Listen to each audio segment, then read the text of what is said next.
Oui, c'est un indicateur précieux que l'on regarde régulièrement, ce panier de produits BFM TV, avec la poursuite de la hausse. Alors le panier de produits BFM TV, il est composé de 22 articles, 11 sont en hausse, 7 sont stables et 4 en baisse. Et quand on regarde en détail, parmi les plus fortes hausses, mais regardez, c'est les pâtes, le beurre, l'huile d'olive et la moutarde maille à l'ancienne. Je ne sais pas si vous en êtes friand de la moutarde à l'ancienne, Christophe Barbier. On a été privé de moutarde parce qu'il n'y avait plus de graines de moutarde au Canada et maintenant qu'elle revient, elle est chère. Jamais de viande sans moutarde, cher Alain. Bon alors du coup, est-ce que cette variation sur un mois doit nous inquiéter? On va en parler maintenant dans BFM Story. Pierre Kupferman, bonsoir. Ça continue donc de flamber et c'est particulièrement quand même l'alimentation qui est touchée par cette inflation, même si on voit aussi que les prix à la pompe sont repartis à la hausse. Comment expliquer que les pâtes prennent 20%, que le beurre, que l'huile, que la moutarde augmente autant? C'est un paquet de pâtes, c'est un paquet. Moi, je regarde les chiffres de l'INSEE. Excusez-moi de regarder les chiffres de l'INSEE. L'INSEE, c'est des milliers, des dizaines, des centaines de milliers d'enquêtes dans tous les réseaux de dans toutes les enseignes de distribution, sur les marchés. Donc, quand on regarde ce que dit l'INSEE, qui fait très bien son travail, on n'est pas sur des niveaux de hausse comme ça. Ça peut être, comment dire, le hasard qui fait que dans le choix que nous avons du panier de BFM TV, il y ait des hausses qui sont plus importantes. Mais c'est toujours les mêmes produits. Mais vous parle toujours les mêmes produits. Vous savez comment fonctionne le consommateur. Le consommateur, il va toujours vers son paquet de pâtes, sa plaquette de beurre, et il voit qu'elle augmente. Et après, il peut aussi regarder ce que la concurrence il propose et acheter quelque chose qui est moins cher.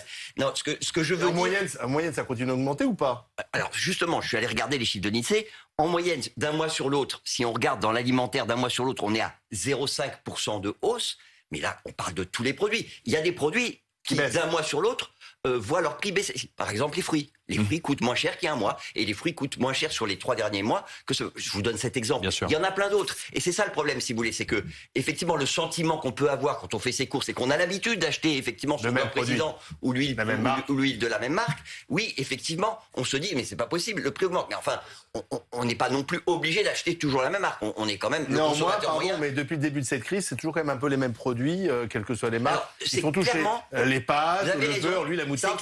C'est clairement les produits de base qui ont plus augmenté. Moi, ce qui me rend relativement serein, c'est que ce qui est à l'origine de ces augmentations, au départ, c'est essentiellement la guerre en Ukraine. C'est-à-dire qu'on a eu des problèmes d'approvisionnement en matières premières et un coût de l'énergie qui s'est envolé. Quand on regarde aujourd'hui, que ce soit le baril de pétrole en euros, je précise en euros, et que je regarde le prix du gaz, on est revenu au tarif d'avant la guerre en Ukraine. Donc, à terme, ça va produire ces effets. Là, on est sur des effets de comparaison d'une année sur l'autre. On est revenu. Pardon, sur le pétrole, Pierre, je suis désolé, quand on fait en ce moment son plein, ça baisse pas. Vous voulez l'explication? Ah oui, vous voulez l'explication? C'est pas du tout lié au prix du baril. C'est lié au fait qu'il y a une désorganisation de la distribution qui fait qu'aujourd'hui, et que la grande distribution ne joue moins son rôle de baisse des prix, il n'y a quasiment plus d'opérations prix coûtant. L'incitation générale des distributeurs d'essence, ça n'est plus de faire les prix les plus bas possibles. Et je vais vous donner un exemple très concret. Il y a un an, le prix hors taxe,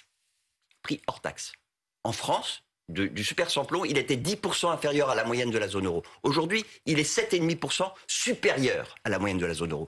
Donc c'est la distribution qui joue pas le jeu. Et c'est si vous voulez, il y a moins d'efforts. Il y a moins d'efforts pour faire baisser les prix du carburant en France que dans d'autres pays. Nous sommes avec Jean-Philippe André, le président de l'ANIA, l'Association nationale des industries alimentaires, président du directoire de Haribo France. Bonsoir Jean-Philippe André. Bonsoir. Est-ce que chez vous aussi, chez Haribo, les prix sont en train de partir à la hausse? Parce que ça, pour les gourmands enfantins que nous sommes restés, ça nous inquiète. D'abord, j'apprécie que vous soyez des gourmands enfantins. Alors, je veux bien vous parler de Haribo, même si la vocation, c'est plutôt de parler de l'ensemble. Vous voyez, une boîte comme Haribo, la dernière augmentation, elle date du 1er mars 2022. Je répète, 1er mars 2022. Nous n'avons pas augmenté nos tarifs depuis. Et globalement, alors non, mais simplement, qu'est-ce qui s'est passé depuis? Vous avez à la fois le choc que vient d'évoquer Marc Kupferman, qui est lié à l'Ukraine. L'Ukraine, on a essentiellement évoqué des problèmes de matières premières. Mais alors, puisque vous êtes sur un exemple d'un paquet de bonbons, il faut l'emballer, il y a du plastique. Le carton a beaucoup augmenté entre-temps.